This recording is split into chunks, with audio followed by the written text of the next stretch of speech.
तुला एक जोक सांगू काय? पर्सनली घेऊ नकोस, पण एकदम भारी जोक आहे. असंच एक नवरा असतो आणि एक बायको पण असते आणि सुट्टीचा दिवस असतो. नवरा बिचारा उठून बसतो सकाळी, चहा पाणी सगळं, आणि एकदम खुश असतो कारण एकदम निवांत आहे ना, काय काम नाही काय नाही, थोडंसं एन्जॉय करूया, मजा करूया. पण त्याची बायको आहे ना, ती असं काहीतरी काम काढते. म्हणजे आपण घरचं काहीतरी सामान लावूया, आपण काहीतरी आणलेलं आहे ते सगळं काम करूया, असं सगळं तिच्या डोक्यामध्ये काय काय असतं. आज नवऱ्याला चांगलं वाकवायचं, चांगलं काम करून घ्यायचं मजबूत. आणि हे सगळं बघून आता नवरा म्हणतो की आता त्याला काहीतरी केलं पाहिजे आणि इथून आता कल्टी मारली पाहिजे. कारण जर का घरात थांबलो तर आज काय त्याच्या बायकोचा मूड काय बरोबर दिसत नाही आणि हे आता आपल्याला मजबूत कामाला लावणार आहे असं त्याला वाटत असतं. मग तो घरातून बाहेर जातो, दिवसभर बाहेर फिरतो, एन्जॉय करतो, मजा करतो आणि संध्याकाळी घरी येतो. हो, दारावरची बेल वाजवतो, आतमध्ये येऊन उभा राहतो तर बायको म्हणते, आलात, या, वेलकम, लवकर आलात, त्यामानाने वेळेत आलात. आता कसं असतं, नवरा येऊन उभा राहतो, त्याला काय थोडंसं असं दमून आलेला असतो, त्यामुळे उभं राहायला काही व्यवस्थित जमत नसतं. आता तो धीर आणून बायकोला विचारतो, म्हणजे एक गोष्ट बोलतो बायकोला, कारण त्याने कुठल्या तरी मूवीमध्ये बघितलेलं असतं, हिंदी मूवीमध्ये. बायकोला म्हणतो, सुबह का भूला अगर शाम को घर आ जाए तो उसको क्या कहते हैं? बायको त्याच्याकडे अशी रागाने बघते. सुबह का भूला अगर घर में वापस आ जाए तो उसको बेवडा कहते, बेवडा, तुमच्यासारखा, असं म्हणते. मस्त वाटलं ना जॉक?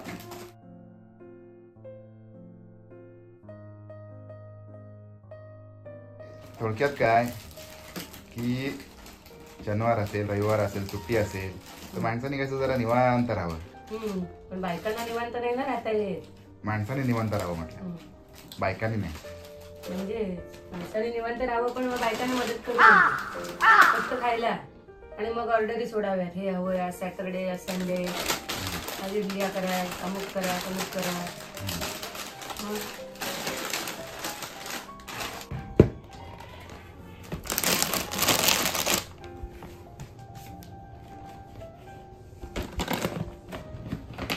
गव्हर्नमेंटने आहे ना हे सगळं लाडकी बहीण, लाडका भाऊ, अमुक तमुक हे सगळं केलंय, पण हे सगळं बाकीचे जे रेट आहेत ना याच्याकडे पण थोडं बघितलं पाहिजे मला वाटतं. नाही, सगळं वाढवून ठेवलंय.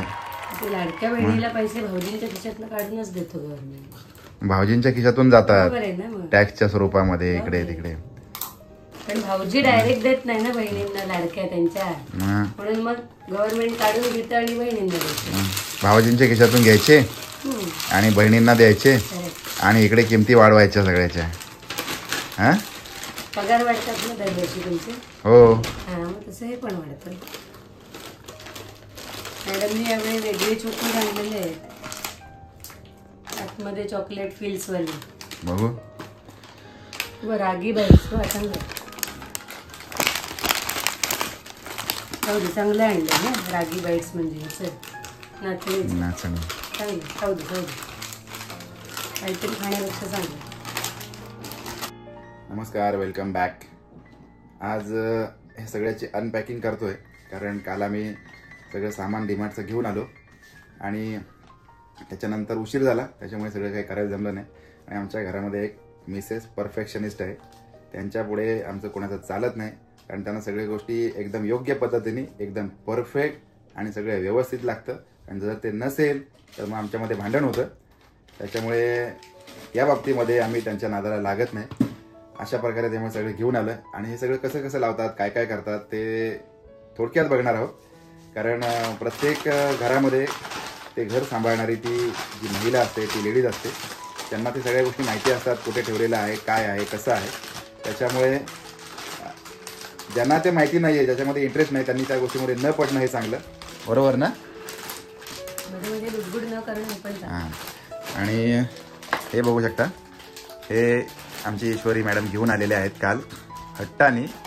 जॉमेट्री बॉक्स त्यांना हवा होता आणि काय करणार आता, आपल्या वेळेला म्हणजे लहान असताना जेव्हा आपण कुठली गोष्ट मागत होतो, एखादी गोष्ट ती पहिल्या फटक्यात आपल्याला मिळत नव्हती आणि ते खरोखर योग्य होतं, परफेक्ट होतं. कारण अशा प्रकारे नाही म्हणायची सवय किंवा नाही ऐकून घ्यायची सवय मुलांमध्ये राहिलेली नाही. आणि ह्याचं काही काही वेळेला ह्या गोष्टी दिसून येतात, लाडावलेपणा दिसून येतो, सगळ्या गोष्टी दिसून येतात. आमचं पण तसंच झालेलं होतं. काल तसंच झालेलं होतं. पण ठीक आहे, काही गोष्टींमध्ये आता शाळेची गोष्ट असल्यामुळे त्याला नाही म्हणू शकलो नाही.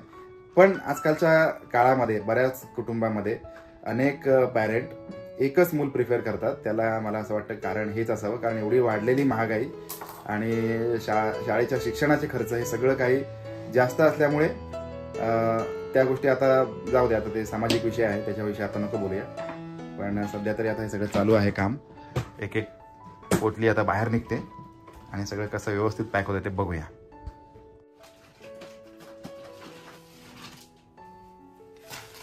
तेल पण महाग झाले ना, सगळंच महाग झालंय मला वाटतं, है ना. ते सामान पहिलं जे 3,000 येत होतं ते आता 6,000 आले. 6,000 पण नाही, जास्तच ना, 6,500. 6,700. म्हणजे 3 ते 4,000 मध्ये येणारं सामान आता त्याला 2-1,000 रुपये वाढलेले आहेत. कारण ते आता सगळ्या लाडक्या बहिणींना वाटप पण झालेलं आहे त्याचं, त्याच्यामुळे आता ते इकडून वसूल होते मला वाटतं.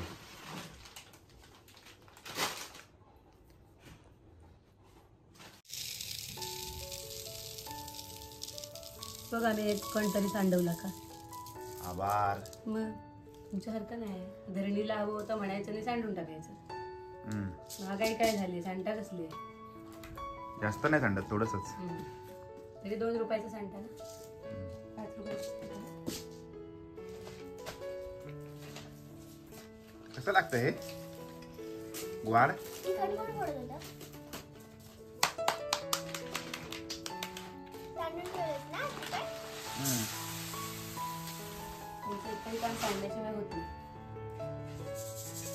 तर आता मी खिचडी करायला घेतलेली आहे.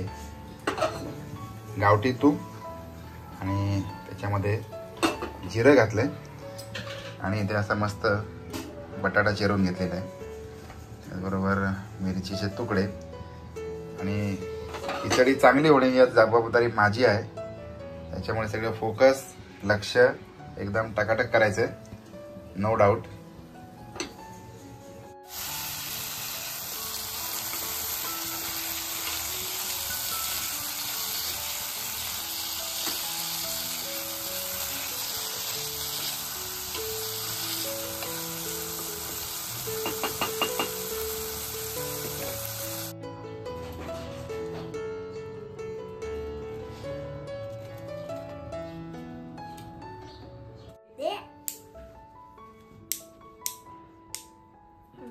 मी वाकडे वो घालून ठेवी जा तशीच.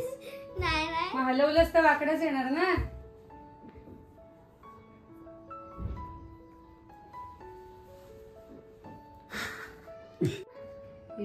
ईश्वरी बेस्ट ऑफ लक तुला. ते रिबीन घट्ट बांध, म्हणजे डोक्यातून काही उडणार नाही अभ्यास. ती रिबीन हव्यातच असा पक्का राहील अभ्यास, अशी रिबीन बांध एकदम. कुठला पेपर आहे तुझा आज? इंग्लिश. फेवरेट? अभ्यास किती केल्याने विचार. फेवरेट का काय माहिती, कुठला फेवरेट आहे? मराठी. हो मराठी आहे. थांब थांब मराठी आहे, हिंदी आहे. व्यवस्थित लिही, पूर्ण अटेंड कर. हा. सो अशीच गडबड गोंधळ धावपळ सकाळची आणि मुलांची आवरावर आज घरी होतो आणि हे सगळं जे काय माल मसाला आणला होता तो लावायचा होता, सगळ्या गोष्टी तुमच्यासोबत शेअर केलेल्या आहेत. कसं वाटलं, काय वाटलं ते कमेंट करा. डेली ब्लॉग घेऊन येतोय, त्याच्यामध्ये काही ट्रॅव्हलचे व्हिडिओ असतील, रेसिपी असतील, माहिती नाही, येत्या काळामध्ये निश्चित काहीतरी नवीन नवीन प्रयोग पण करणार आहोत. तर हा सगळा व्हिडिओ कमेंट करा कसा वाटला त्याच्याबद्दल आणि आमच्या ईश्वरीला बेस्ट ऑफ लक द्या. She is a good girl. Comment मध्ये बेस्ट ऑफ लक लिहा, म्हणजे पेपर चांगला जाईल तुझा. हा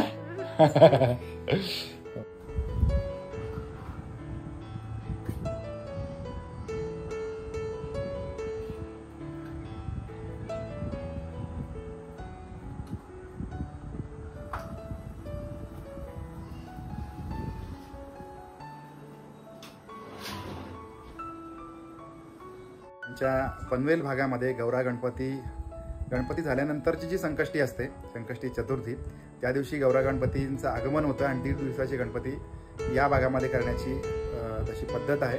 खूप मोठ्या उत्साहामध्ये गौरा गणेश साजरा केला जातो. त्याचा सेपरेट व्हिडिओ येणार आहे. त्याचं कारण असं आहे की लालबागच्या राजाची प्रतिकृती पनवेलमध्ये साकारली जाते आणि तेवढीच म्हणजे त्याच्यापेक्षा लहान मूर्ती असेल पण अतिशय रेखीव आणि सुंदर मूर्ती असणार आहे. त्याचा संपूर्ण ब्लॉग आपल्या सगळ्यांसाठी घेऊन येतोय. तुर्तास हा सगळा व्हिडिओ तुम्हाला कसा वाटला ते कमेंट करून जरूर कळवा. कनेक्टेड राहा. आपलं प्रेम आमच्यासोबतही असंच राहू दे, सोबत राहू दे, आशीर्वाद राहू देत. भेटूया पुन्हा एकदा नवीन व्हिडिओमध्ये. तोपर्यंत बाय बाय.